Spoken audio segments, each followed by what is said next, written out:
I'm going to do my best to explain all of Gojo's abilities like you're 5 years old or like you're Yuji. Let's get into it.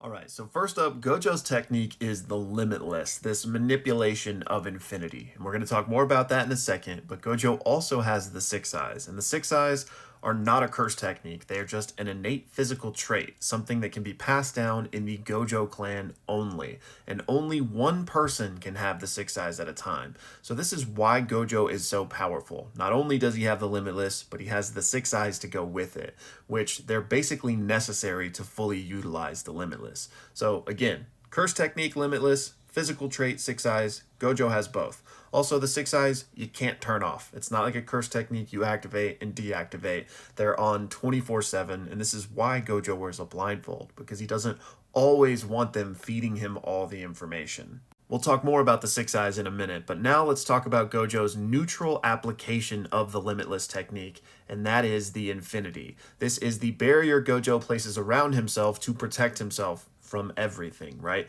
And he showcases this with Jogo. Jogo cannot touch his hand because there is an infinite distance between the two. Now, here's where it gets complicated because we're talking about literal infinities, right? But you don't have to have a nuanced understanding of deep mathematics to be able to understand what Gojo's got going on here.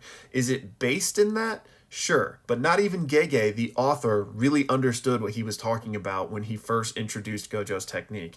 And in fact, there have been several additional explanations put out, like this one behind me, where Gege tries to better understand the Limitless and how it should work based on what he presented Gojo's ability to be. Like, they even bring in PhDs in mathematics to help him understand this and figure it out. But again, you don't need to know any of that. It's not important, so we're just going to ignore it. But if you're interested, you can Google these things, and yeah, there's a lot. All right, let's throw away the complex mathematics and just talk about how the concept of infinity exists everywhere. And here's what I mean by that. Pretend there are 10 feet between me and Yuji and he's about to eat me, right?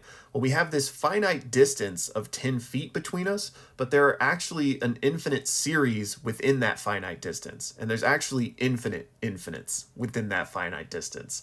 And here's what I mean by that. So we're 10 feet away, right? But let's presume I can only get closer by moving halfway at a time. So I go from 10 feet away to 5 feet away to 2.5 feet away to 1.25 feet away. And this can continue forever because you will always be able to half the number again.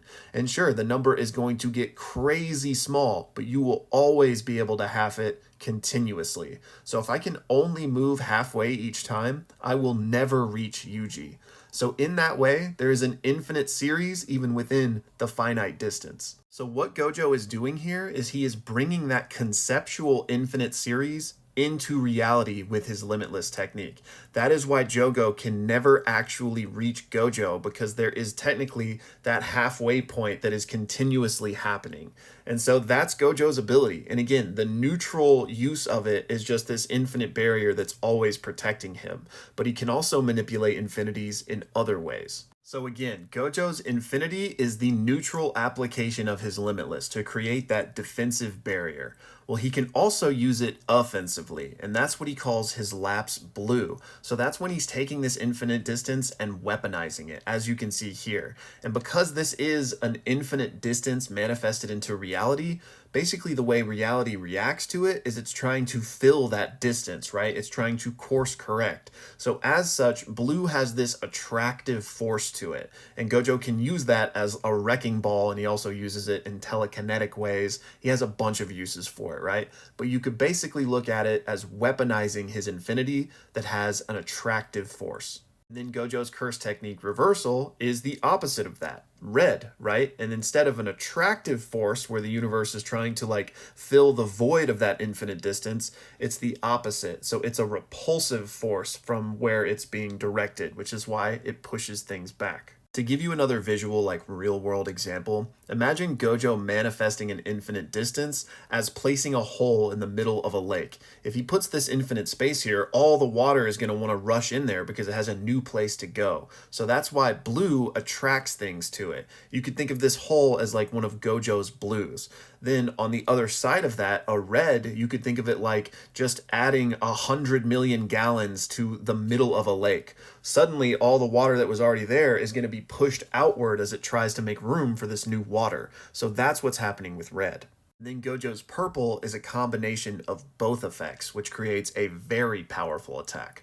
Now, the terminology used is an imaginary mass that rushes forth, and so some people take that to mean that purple is imaginary and anything that comes into contact with it, like, can't reconcile that, and so it's just destroyed. But purple doesn't work that way. It's not just matter erasure. It's just a very powerful attack, and it's more nuanced than that, but at the end of the day, it won't just delete anything it touches, but it's really strong. And then the last important piece of the puzzle we need to circle back around to are Gojo's six eyes, which again are a physical trait, not a curse technique.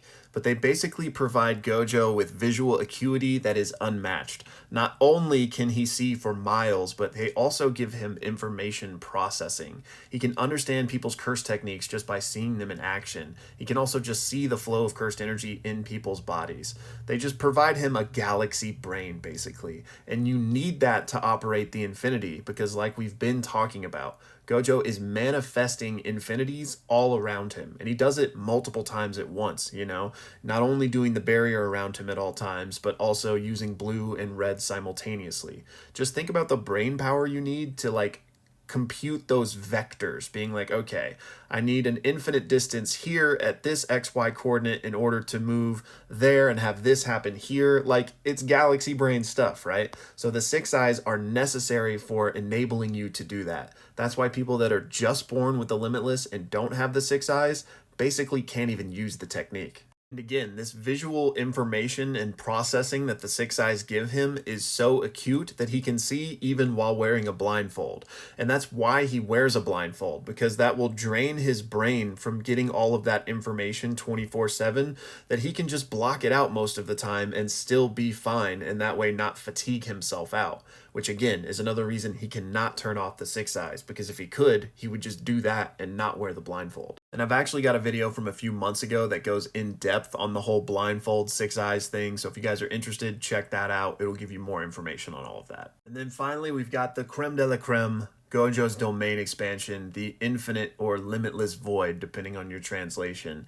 And what this does is it brings Gojo and whoever's in the domain into the limitless itself, into infinity. And so what this does is it bombards your brain with literally infinite information, and no one can handle that, which is why they are basically incapacitated. Now, why is Yuji okay? It's because he's literally touching Gojo. Anyone Gojo is touching will not be affected by this. So that's Gojo's toolkit in hopefully an easy to understand way, or at least an easier to understand way than the show, but I did get a little wordy there. In any case though, massive shout out to Count. The continued support blows me away, man. I don't know what to say. Thank you so much. And to everybody else, thank you so much for watching, and I will see you soon.